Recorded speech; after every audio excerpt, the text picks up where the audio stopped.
Hey guys, we're going to end up looking at two different lessons out of Unit 9 about normal distribution and the normal model. So we're first going to talk about normal distribution, which is the most common distribution in nature, at least as far as distributions go.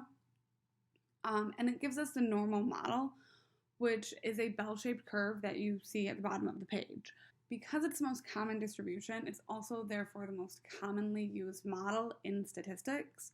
So it comes up a lot. So if you're watching the news and they're talking about statistics, it's not always using this, but a lot of times it will be. In baseball, when they're calculating statistics, they use a normal model a lot. Also in other sports as well. So because of this, it is important. And also, if you're taking AP Stats next year, we will talk about the normal model a lot. So it is relatively important. So looking at the normal model, again, it's a bell-shaped curve. We have this pink curve right here. So the normal model is appropriate for data that are unimodal, meaning that they have one hump, and symmetric. So it has to be unimodal and symmetric. The normal model allows us to calculate probabilities based off of mean and standard deviation. So because it's probability, the area between the curve and what we call the z-axis, the x-axis, but we call it the z-axis, is 1 for 100%. And we call this the z-axis because it is based on z-scores. And we did learn about z-scores at the end of October, and just as a refresher, a z-score is calculated as your data value minus the mean divided by the standard deviation. So again, we use this to calculate probability. And again, it's based, the standard normal model is what we're kind of looking at here, is based off of z-scores. So what we have along the axis here is we have 0 in the middle because this value right here is the mean. So the mean always goes in the middle because a mean would have a z-score of 0. Whereas these numbers here, 1, 2, and 3, this would mean that you are 1 standard deviation above the mean, or the data value is 2 standard deviations above the mean. When we have a negative z-score, that means you are below the mean. So a negative 1 means that you are 1 standard deviation below the mean. Negative 2 is 2 standard deviations below the mean. Note here, we only go from show 3 and net to negative 3. And that's because as you can have a z-score that is outside of 3 standard deviations from the mean, it is highly unlikely that that actually happens. Also, in determining how likely something is, that's one of the great things about normal models, because it can give us an idea of how extreme a value is by telling us how likely it is to find a data value that far from the mean. So it's kind of nice in that regard as well. So we can use the normal model and determine if that value is likely or not likely. And it's really quite nice.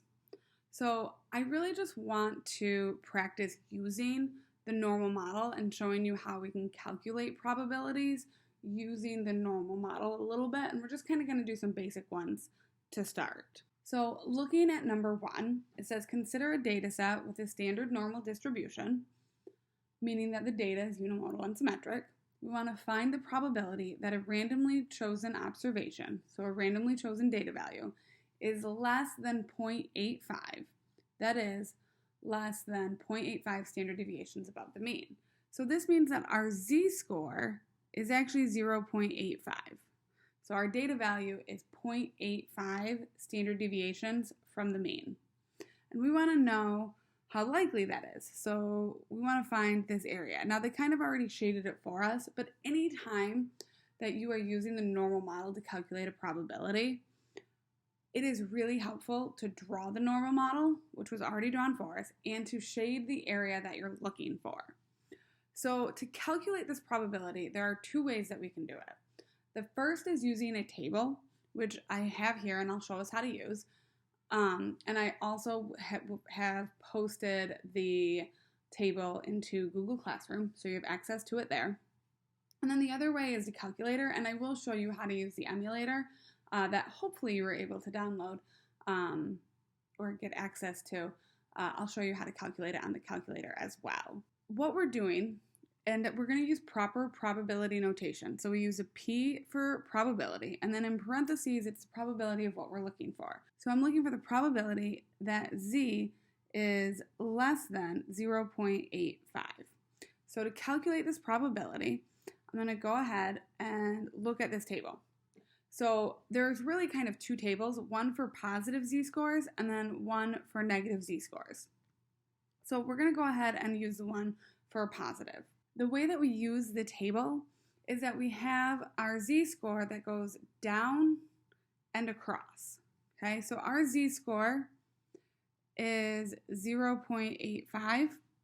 So the first two digits go down.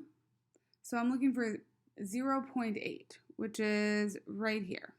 Then I'm looking for going across. I need to find that last digit, which would be that 5. So it'd be like 0.05, which is right here. And then I look where they meet. So I go down and I go across and I see that they meet right here at 0.8023. So that means that my probability is 0.8023 or 80.23%.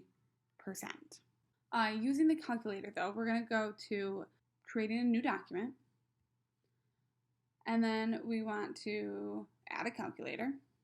And we're going to go to menu. And then we're going to go to probability. And then distributions. And then normal CDF. Now I know there's two normals, but we're always using normal CDF. Then it says lower bound, upper bound, and then it has what's mu and sigma.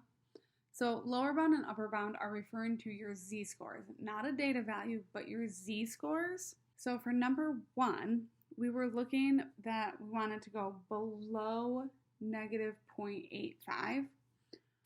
So what we do is, because it goes on forever technically, but getting really large z-scores is unheard of, if it goes on forever for the lower bound, it would be a negative 99. And then our upper bound, it bounded to 0.85.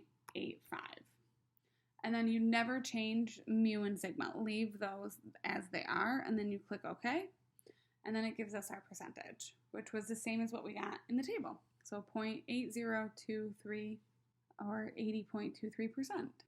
For part B, they want us to write the meaning of the result that we got in part A. So what this tells us is that 80.23% of values are less than 0.85 standard deviations from the mean.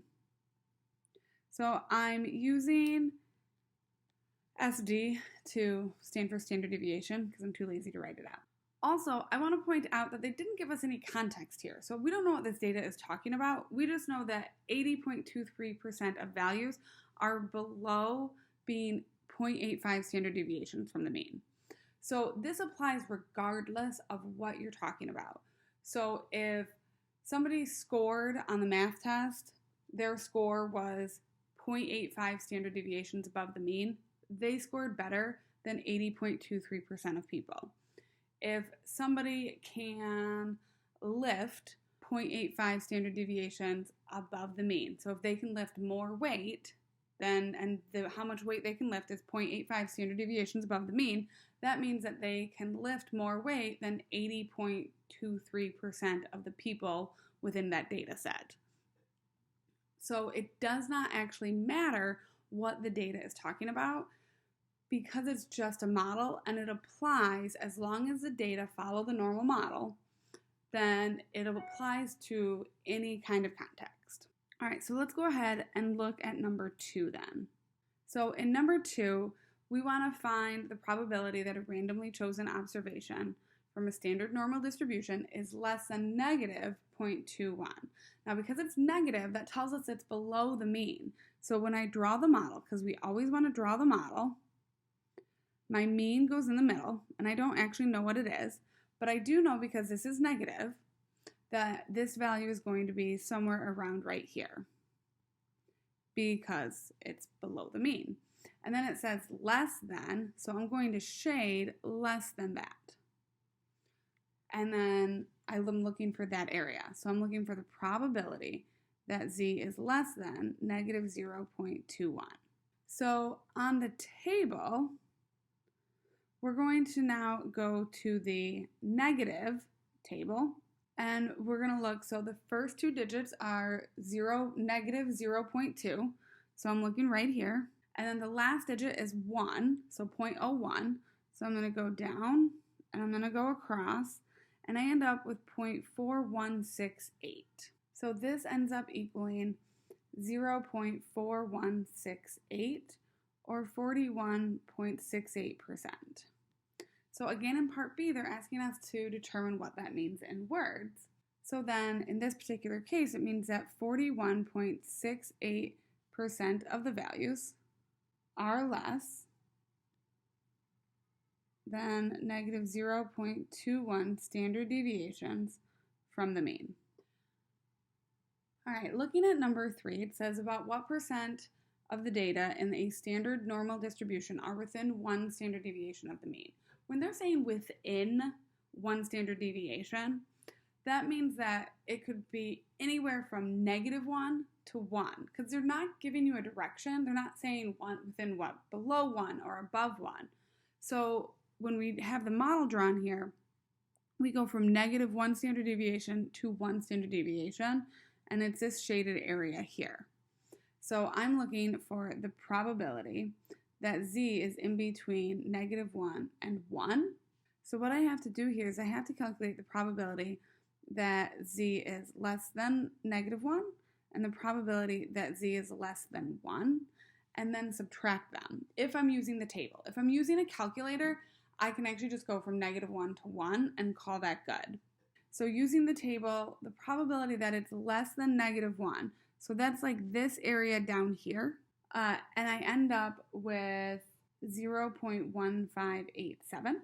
If I'm calculating the probability that it's less than 1, that's all of this area down here. And that ends up equaling 0.8413. So then what I do is I subtract them. So I get 0.8413 minus 0.1587. And it ends up equaling about 68.3%. And that's the area in between, because when I subtract them, I end up with just that shaded area. If we were to do number 3 on the calculator, so we're looking within 1 standard deviation, so from -1 to 1. So again, we go to menu, we go to probability, distributions, normal CDF. Now my lower bound is a -1. And my upper bound is a +1. And then again, I leave these as they are. I don't change them, and I click OK. And then it gives us our percentage. So 0.6827 or 68.3% is what I think I had. All right, let's look at number 4, which is our last one. It says about what percent of the data in a standard normal distribution are within 0.5 standard deviations of the mean. So we're talking about being within 0.5. So when I draw my normal model, again, the mean goes in the middle. And if I'm within a half a standard deviation, that means above and below. So I'm looking for this area here. So I'm looking for the probability that z is in between -0.5 and +0.5. So again, I can do it using the table by calculating by looking up the probability that it's below 0.5 and the probability it's below -0.5 and then subtracting them. Or I can just use the calculator. And that would end up giving me 0.383 or 38.3% that is in between a half of a standard deviation. Okay, so hopefully this makes sense. We'll keep working with the normal model in the next lesson as well, but have a great day, guys.